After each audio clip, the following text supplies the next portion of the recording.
Okay, let's take a look at the next example.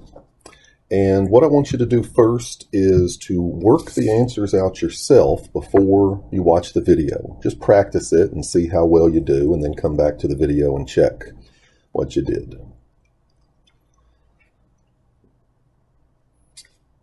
Okay, remember when we're going to start with finding the domain, so we'll set the denominator not equal to 0 and solve that. It's already factored, so just set each factor not equal to 0 and solve them. So we've got two values that we're excluding from the domain. Remember, these are the values that are possible wholes or vertical asymptotes. For a rational function, it will always be one or the other. Now we're going to find the x-intercepts. Set the numerator equal to 0 and solve it appropriately. It's already factored, so set the individual factors equal to 0 and solve it. Now we want to check these values with the ones we excluded from the domain.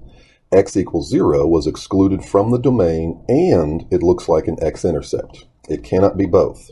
So double check your solving and make sure there's no mistake. Since everything is correct, we know that x equals 0 is not an x-intercept, and the only x-intercept is the point 1, 0. This means that x equals 0 is either going to be a whole or a vertical asymptote. So let's start off by finding a whole.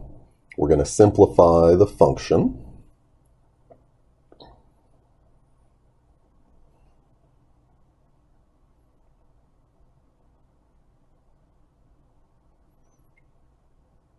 There's an x in the numerator and the denominator, so one of them cancels out.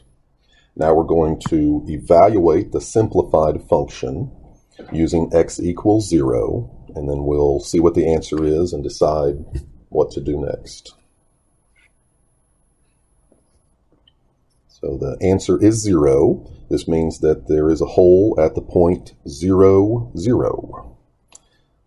We always want to simplify the function so that you don't just divide by 0 again. If you look at the f of x, you'll see that if we put a 0 in the denominator, we just divide by 0. So when you're evaluating wholes, you always simplify the function to avoid that. Okay, let's double check the other x value that was excluded from the domain and see what happens. Remember, these two values have to either be a whole or a vertical asymptote. Again, we're going to evaluate the simplified function. We're using x equals -3.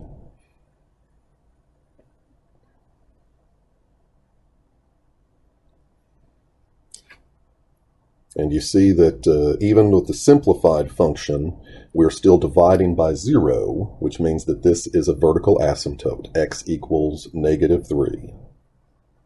Remember, to help distinguish between the various points and asymptotes, we're always going to write intercepts and wholes as a point and write asymptotes as equations of a line.